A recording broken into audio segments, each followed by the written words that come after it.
Ang aking lulutuin ngayon ay hototay. Ito ang aking mga kailangan. For the meantime, ito lang munang ipapakita ko sa inyo. Meron ako ditong pork meat. Yan. At meron din akong chicken gizzard. Itong chicken gizzards na to, hindi ko yan ilalagay lahat. Pero isasama kong pakuluan para lumambot na rin. Siguro mga 5 pieces lang ang kailangan ko dyan. Tapos, meron din akong mga 75 gram na pork liver. Yan. So, akin siyang pakukuluan dito sa casserole na to para sa hototay. So, yung pork meat at yung chicken gizzard.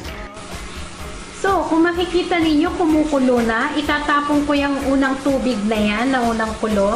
At papalitan ko ng bagong tubig, pinakasabaw niya. Para yung mga lumulutang na scums, maalis. Okay. So, bago na yung kanyang sabaw. Ayan, palalambutin ko na yung pork meat at saka yung chicken gizzard. So, ngayon, akin ang ilalagay yung liver. Yung pork liver, yan. Pakukuluan din. Sandali lang. At mamaya, hahanguin ko sila lahat at ihiwain. So, hanggang mamaya. So, ito ang mga karagdagang sangkap na kailangan ko sa pagluto ng hototay. Itong aking siomai dumplings, yan. Para sa recipe ng siomai, check nyo lang sa aking weblog o di kaya sa files ng video.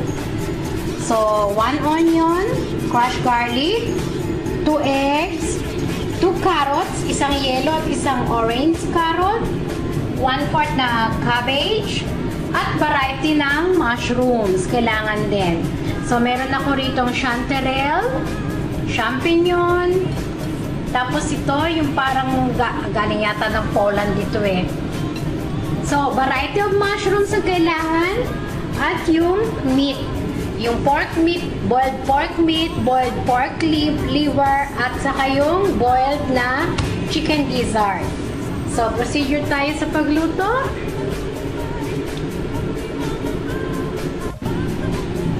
So, titingnan ko na. Ayan, kumukulo. Kitang-kita. Hahanguin ko ngayon yung mga meat. Ito yung liver, pork meat, at saka yung chicken gizzard. At akin siyang hihiwain. Tapos itong pinaka-meat broth, itatabi ko siya. Set aside ko muna. Dahil yan din ang magiging pinakasabaw niya mamaya. Init na. Igigisa natin una yung onion.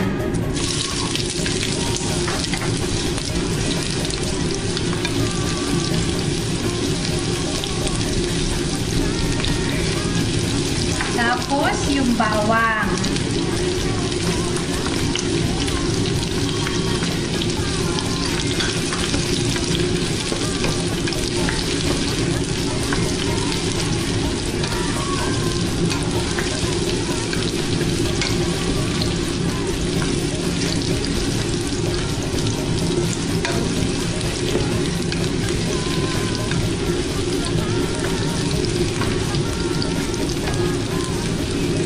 Ngayon, ilalagay ko yung carrot.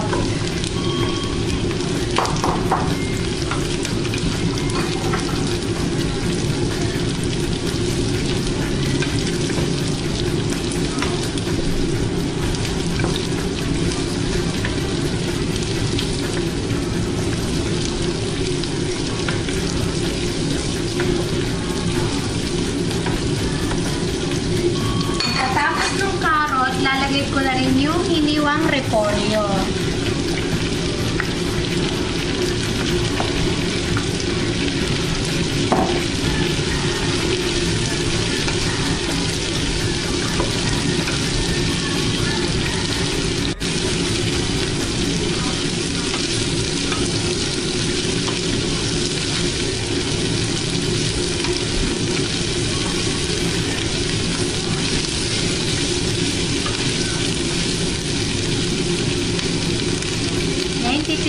natin siya ng paminta.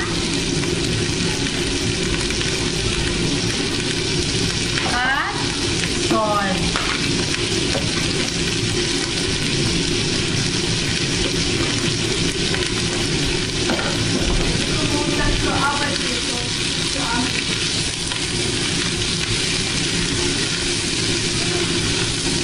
Hahaluin.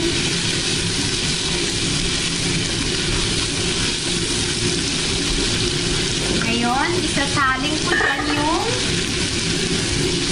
pinagkakuluan ng meat. Tatalain ko siya.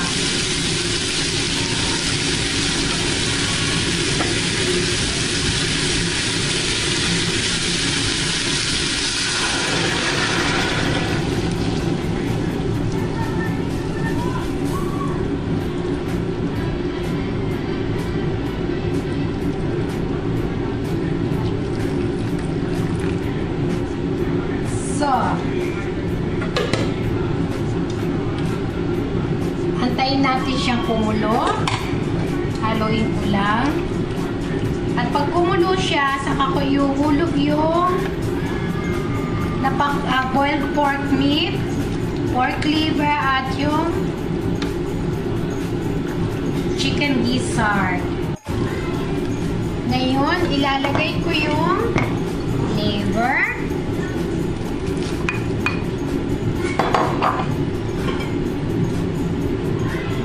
Pork meat at yung chicken gizzard.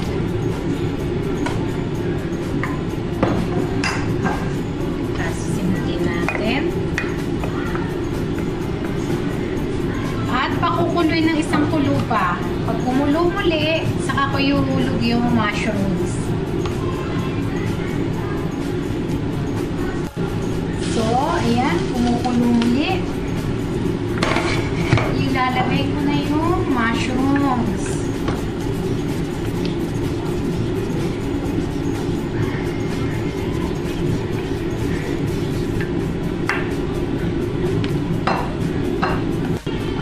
So, papatayin ko na yung heat.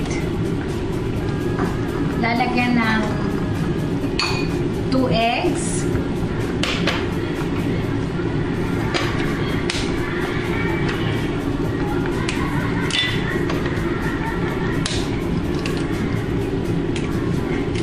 Haluin.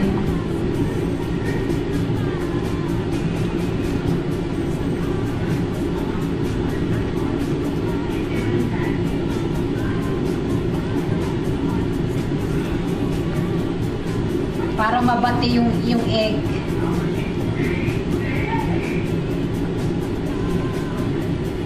So, okay na yan. Tapos na. Yan ang hototay. Kung gusto niyo doon sa bowl, pag naghain kayo, lagyan nyo ng isang egg, pwede rin. Na siya kung gagawin mamaya. Okay, hanggang sa paghain. So, ito na ang aking hototay. Yan. Matrabaho nga lang, pero masarap siya. Lalo na pag taglamig. Okay, guten appetit!